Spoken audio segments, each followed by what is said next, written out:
Bonjour à toutes et à tous, je suis ravie de vous retrouver aujourd'hui pour un nouvel épisode en compagnie de Laurence Thiévin. Bonjour Laurence. Bonjour Mélanie. Je suis heureuse de te retrouver parce qu'on avait déjà réalisé un épisode ensemble. C'est le numéro 85 pour celles et ceux que ça intéresse. Et en plus de ça, c'est l'occasion aussi de célébrer la réédition de ton livre, donc le pratique de la numérologie créative, puisque c'est vraiment le thème central de cette série ensemble, la numérologie créative. Donc c'est un livre aux éditions Interédition. Et est-ce que, déjà dans un premier temps, tu pourrais nous parler de ce que c'est que la numérologie créative selon toi? Ouais, merci. Eh bien, bon, d'abord dans numérologie créative, on entend numérologie, donc c'est peut-être un petit peu là un mot que beaucoup connaissent. Nous sommes dans la symbolique des nombres, et donc si je vais tout de suite sur, on va dire la spécificité de la numérologie créative, pourquoi créative, on va bien sûr utiliser cette symbolique comme matière première pour aider chacun à mieux se connaître, à identifier ses talents, à identifier ses forces, à bien sûr aussi reconnaître ses besoins profonds, mais aussi ses ombres, ce qui peut aussi, voilà, à des moments donnés, nous limiter, nous nous crisper, etc. Donc c'est autant de points de repère qui vont vraiment nous permettre de mieux quelque part identifier qui on est. Donc ça, c'est, on va dire, ce qu'apporte cette pratique. Puis on va le voir, bien sûr, à travers cette série de podcasts. Après, dans la notion de créative, il y a vraiment l'idée d'aider chacun à développer sa propre créativité. Autrement dit, à de plus en plus sentir sa propre capacité à créer la vie qu'il souhaite. C'est pour ça qu'en tout cas, on va porter l'attention sur les potentiels. Et ce que j'ai envie de dire, c'est que créatif, c'est aussi que quand on accompagne avec cette pratique, c'est aussi créatif, dans le sens où on ne sait pas avant de voir la personne ce qu'on va dire. C'est-à-dire qu'on ne fait pas une analyse des nombres de la personne avant de la voir, mais bien sûr on prépare, évidemment, on a ces points de repère que sont les nombres comme une cartographie, mais ensuite ça va vraiment se coécrire avec la personne qu'on accompagne en fonction de son contexte, en fonction de ses sujets, et ce qui fait que les nombres, bien sûr, ils sont là, on va en parler et ça va vous permettre de voir que chaque nombre a une spécificité particulière, mais en même temps, chacun va les manifester à sa façon. Et donc, c'est vraiment aussi d'aider, voilà, d'aider chacun à reconnaître encore une fois qui il est, mais on ne peut pas déterminer à l'avance, en fait, quelle est la meilleure façon pour la personne de manifester ses nombres. Et c'est ça qui est chouette, c'est-à-dire que l'accompagnement va permettre justement de mettre en lumière des possibles et puis ensuite d'aider la personne à cheminer avec, on va dire, toutes ces informations-là.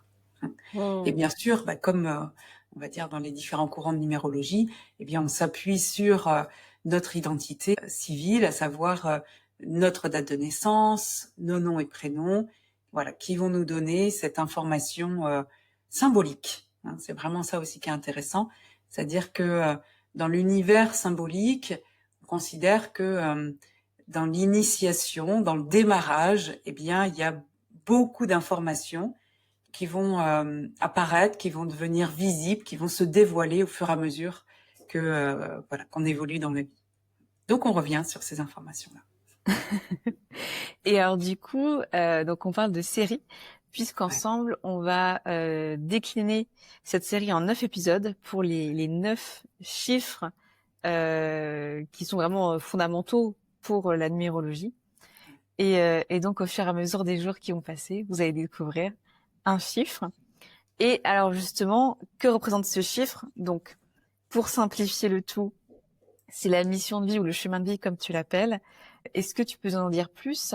Et puis après, nous inviter à le calculer pour après faire sens aussi et que les gens puissent utiliser cette série à bon escient. Super. Euh, donc d'abord, comme tu l'as pointé, effectivement, c'est un nombre qui est important, donc on va appeler mission de vie, mais qu'on va aussi trouver souvent avec le vocable chemin de vie. J'ai juste envie de dire d'abord que nous sommes, j'allais dire habités, on a de multiples nombres. Et donc, c'est aussi, j'ai presque envie de commencer par un point de vigilance, c'est de veiller à ne pas se définir uniquement à travers cette mission de vie. On va voir qu'elle a de l'importance, vraiment, effectivement, c'est quand même au cœur, mais de se souvenir que, voilà, on a de multiples nombres également, voilà, quelque part à notre disposition et qui parlent de multiples facettes à l'intérieur de soi. Pour autant, on va se concentrer sur ce sujet-là. Et qu'est-ce que ça, peut-être juste quelques mots rapides sur la mission de vie, c'est que ça parle vraiment de l'énergie qui est un peu au cœur du cœur de notre être. Donc l'idée, ça va être effectivement de sentir cette musique particulière, cette singularité qui parle de notre charisme profond, qui est vraiment aussi une énergie qui nous permet de nous recentrer, de revenir à l'intérieur de nous. Donc c'est pour ça qu'effectivement c'est quelque chose, c'est une information, c'est une énergie qui est précieuse. Ce à quoi on va veiller, c'est de ne pas enfermer cette énergie, ce nombre, dans quelque chose qui serait trop dans le faire ou dans l'avoir. C'est-à-dire, c'est pas, il n'y a pas de notion de on a tel nombre ou telle mission, donc on doit faire ça, ou donc c'est tel métier qui nous correspondrait. On verra que c'est la partie pour moi la plus sacrée, et donc c'est vraiment à vous de sentir comment ça résonne pour vous et comment vous pouvez la manifester là aujourd'hui dans votre vie, que ce soit professionnel ou personnel. Ça, c'est vraiment très important. Pour autant, bien sûr, on va utiliser les mots et je vais vous donner plein de facettes des nombres, et l'invitation, c'est bien sûr d'accueillir ce qui résonne. Dans tout nombre, il y a la lumière et il y a l'ombre. Donc la mission, c'est la même chose. On va la vivre plein de fois, en fait, sans même des fois s'en rendre compte, dans la lumière, et c'est bien sûr ce à quoi on aspire naturellement. Et en même temps, eh bien, je vous donnerai aussi quelques éléments sur l'ombre, parce que l'ombre est très utile, elle n'est pas négative, et elle nous permet aussi d'ailleurs de mieux reconnaître qui on est. Donc voilà, ombre, lumière, on ne se résume pas à la mission de vie, ni voilà, on va veiller à pas enfermer cette énergie dans quelque chose de trop figé, et de sentir voilà à quel point c'est un espace ressource pour soi. Alors du coup, comment on calcule? Comment la calculer? Voilà. Eh bien, le calcul, c'est simple. Vous allez prendre votre date de naissance et vous allez additionner le jour de naissance, le mois de naissance et l'année de naissance. Et donc, comme tu l'as dit, Mélanie, on est sur une base 9, donc on va de 1 à 9. On va rester peut-être là dans ces podcasts sur cette base-là.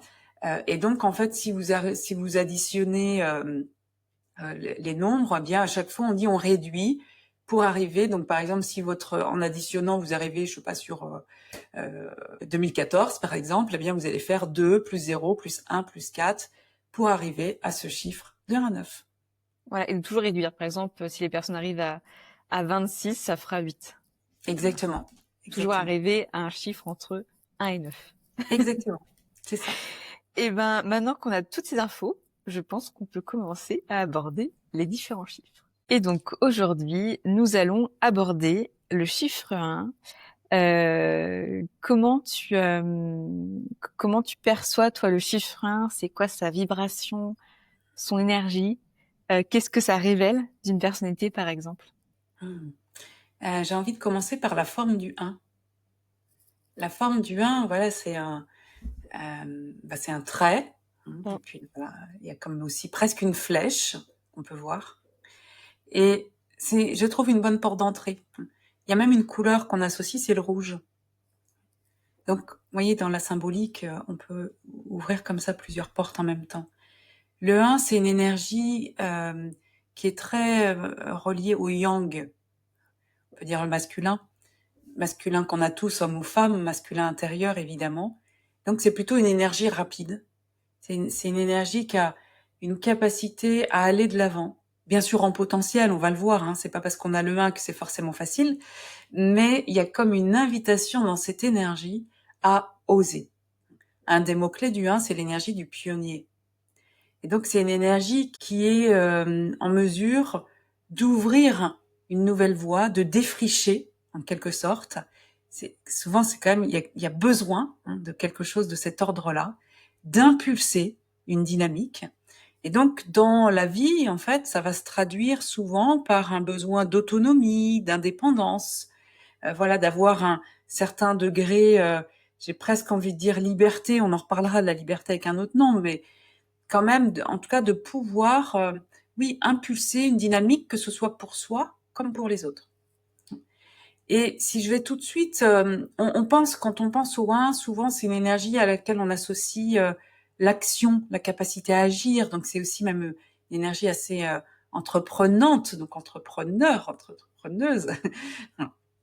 Encore une fois, je l'ai dit dans l'introduction, l'enjeu c'est de surtout ne pas enfermer l'énergie dans une version qui sera un peu trop limitante, parce que on peut être, si je pense même professionnel, dans un poste où à partir du moment où on a suffisamment d'autonomie, on peut se sentir parfaitement bien à cet endroit-là. Donc voilà, ça c'est voilà un petit point important.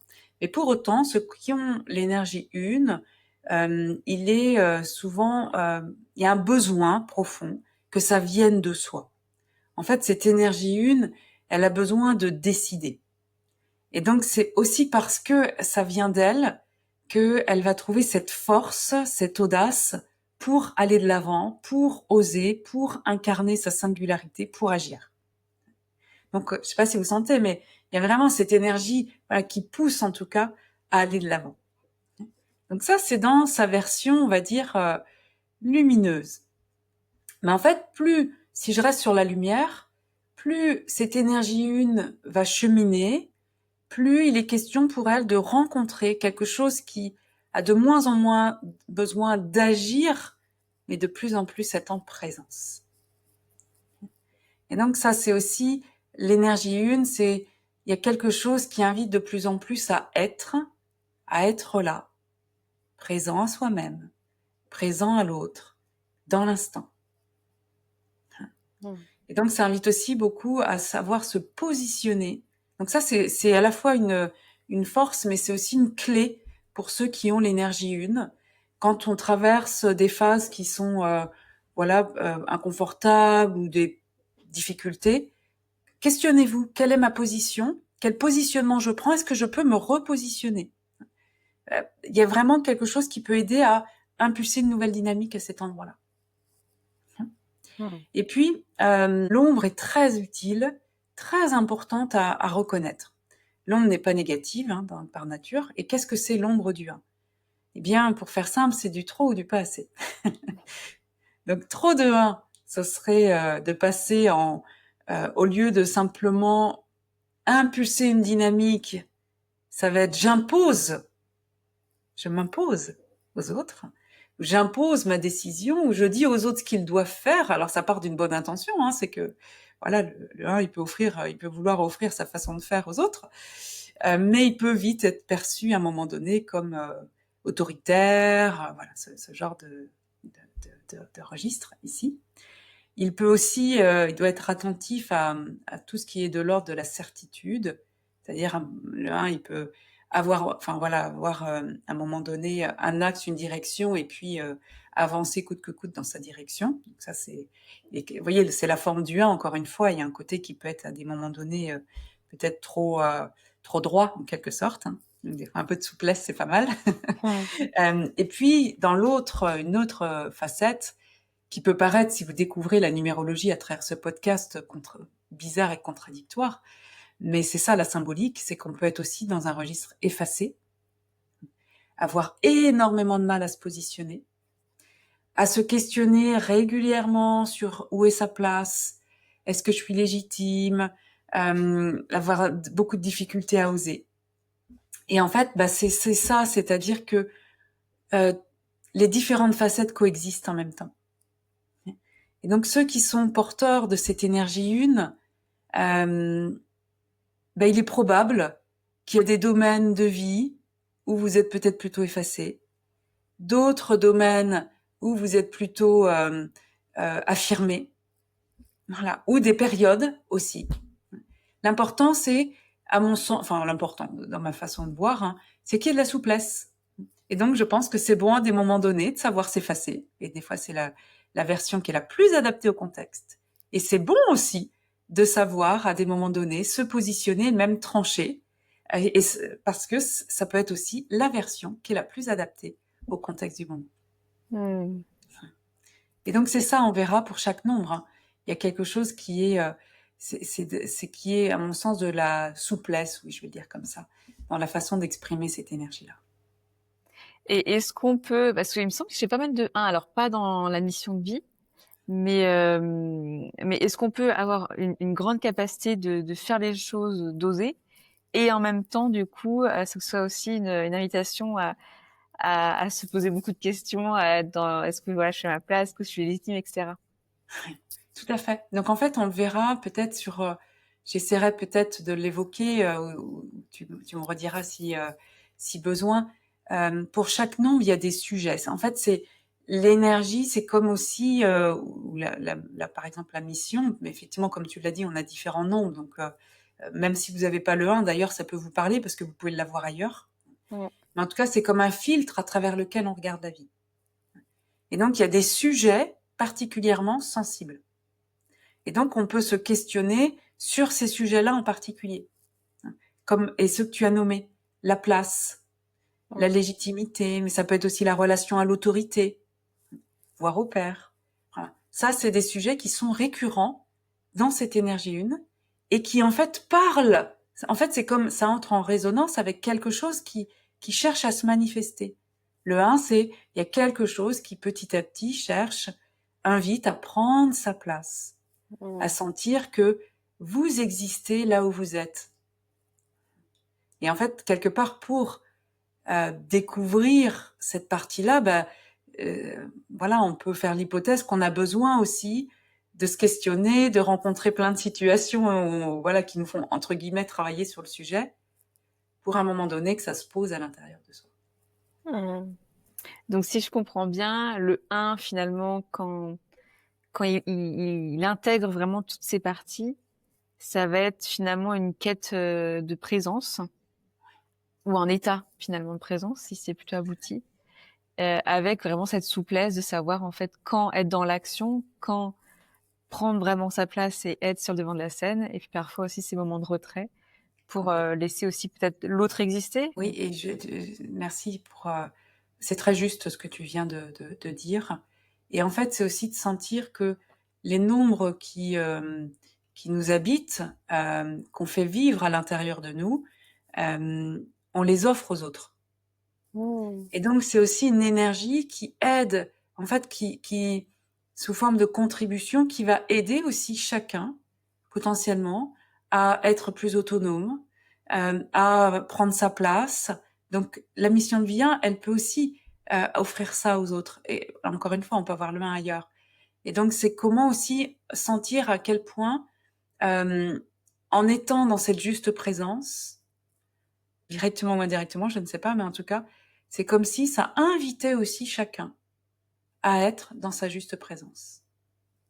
Quand le 1 se positionne avec justesse, ça invite les autres à être dans leur propre, dans un positionnement aussi plus juste. Donc on le fait pour soi, pour se sentir chez soi et bien avec soi, en cohérence, mais c'est de sentir aussi que c'est un peu comme, et ça, pareil, ça fonctionnera avec tous les nombres. En fait, si vous jouez votre musique de la façon la plus harmonieuse quelque part, eh bien, en fait, vous invitez les autres à le faire. Merveilleux. Ouais, tout à fait. Est-ce que tu souhaites ajouter d'autres choses par rapport au chiffre 1? Euh, Peut-être juste un mot ou juste une idée, mais sans juste pour la nommer. Le 1 parle beaucoup d'être en cohérence, d'être aligné avec soi et d'incarner vraiment qui en est profondément. Vaste programme. Eh bien, merci pour votre écoute. Avec Laurence, nous espérons que cette série autour de la numérologie créative, eh bien, vous a plu. Que voilà, si vous avez fait le calcul de votre mission de vie, que vous avez écouté, que certaines descriptions viennent résonner avec vous, en vous, chez vous, que vous avez peut-être aussi pris le temps de calculer les chemins de vie de vos proches. N'hésitez pas d'ailleurs à leur envoyer l'épisode correspondant à leur chemin de vie. Peut-être que ça peut vraiment les aider aussi. Et puis je trouve que c'est toujours intéressant de connaître un peu les chemins de vie de notre entourage, parce que ça permet de mieux relationner, tout simplement. Je pense que tu me rejoins là-dessus, Laurence. Complètement. Tout à fait. D'abord, merci aussi. Alors, merci à toi, Mélanie, hein, vraiment, sincèrement, pour voilà, cette invitation dans ce podcast, et puis à tous les auditeurs. Et je partage complètement ce que tu viens de dire, à savoir que ces informations-là, alors elles ne sont pas exhaustives, hein, parce qu'on aurait pu passer quelques heures sur chacun des nombres qu'on a explorés, mais en tout cas, pour l'intention, c'était vraiment de vous faire sentir à quel point chaque nombre, chaque énergie en fait a une tonalité spécifique, et peut-être aussi activer votre curiosité pour aller plus loin et de vous observer dans différentes facettes. Donc ça, c'est la première chose. Et puis, comme tu viens de le dire, effectivement, ça peut vraiment aider à comprendre qu'on fonctionne pas tous pareil, même si on le sait mentalement. Eh bien, de comprendre que c'est vraiment un autre mode de fonctionnement que l'autre a. Je pense qu'effectivement, ça peut vraiment beaucoup aider à relationner avec les autres. Ça, je partage complètement. Ce que je voulais ajouter peut-être aussi, juste 2-3 petits points rapidement, c'est que il est normal que si vous avez écouté plusieurs épisodes, que vous vous retrouviez dans à travers plusieurs nombres. D'abord, vous ne vous résumez pas à votre mission de vie, vous avez différents nombres, voilà, sur différents plans, que ce soit sur le plan physique, émotionnel, relationnel, mental, etc., et plein d'autres choses. Donc ça, c'est la première chose. Ensuite, ce que j'ai juste envie de dire aussi, c'est que on l'a évoqué à travers les épisodes, c'est normal de vivre la lumière et l'ombre, et que les deux coexistent en permanence, et donc en tout cas, moi, je vous encourage à ne plus le voir comme négatif quand on est dans l'ombre, mais plutôt de sentir que peut-être comment vous pouvez revenir dans quelque chose de plus équilibré pour vous, et comment après coup, ça peut vous donner de l'enseignement aussi sur ce qui est vraiment important pour vous. Voilà, donc c'est vraiment, à mon sens, d'avoir un regard constructif, en tout cas, sur ce qui apparaît dans l'ombre. C'est normal. Et j'ai envie aussi de dire que on a là le sujet et la mission de vie. Vous avez vu, sans doute entendu, que j'ai très peu parlé de métier ou voilà, d'activité à travers l'émission. Je ne crois pas avoir évoqué le fait qu'il fallait faire telle ou telle chose pour s'épanouir quand on avait cette mission. C'est pas du tout mon point de vue. Mon point de vue, c'est vraiment je pense que il est question petit à petit de sentir cette musique personnelle à l'intérieur de vous, et que ça demande du temps. Et que plus vous allez sentir cette énergie, cette musique, plus vous allez pouvoir la manifester à votre façon, aujourd'hui dans votre contexte. Et ça change au cours de la vie. Et ça peut être d'une façon dans la vie personnelle, une façon dans la vie professionnelle et sociale, etc. Donc ça, c'est vraiment, pour moi, la mission de vie, c'est la partie la plus sacrée, la plus profonde, la plus subtile. Et je pense que jamais personne ne pourra vous la définir vraiment. C'est à vous d'entendre la résonance et à vous de manifester à votre façon cette énergie-là qui parle de qui vous êtes profondément. Donc, c'est vraiment ce à quoi je vous invite, à sentir votre capacité à créer la version qui vous convient la mieux, voilà, aujourd'hui, tout simplement.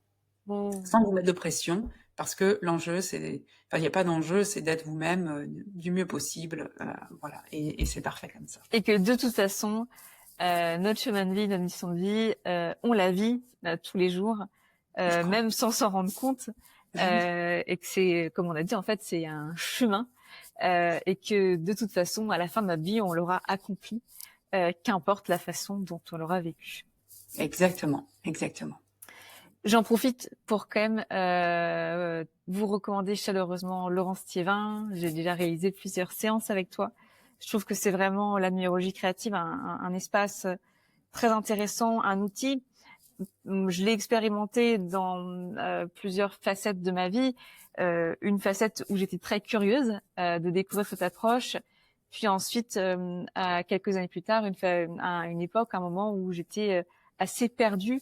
Et ça m'a été vraiment précieux. Encore une fois, ton approche n'a rien de déterminant, de fataliste. C'est vraiment une approche de co-création. On arrive en séance et tu es là pour voir avec ce qui se dépose à l'instant T, comment les chiffres peuvent nous guider, mais en aucun cas nous définir. Et c'est à nous en fait d'explorer et de vivre notre vie. C'est juste un outil de soutien et qui peut aussi permettre d'optimiser certaines périodes de vie et aussi de certaines zones de génie que l'on a naturellement. Donc je recommande, voilà, chaleureusement les séances individuelles. Je sais aussi que tu proposes des formations. Tout à fait. Et puis, il y a ton livre aussi qui est réédité là, tout début novembre, Pratique de la numérologie créative aux éditions Interédition. Exactement. C'est parfait. Merci beaucoup, Mélanie. Merci, à très bientôt, Laurent.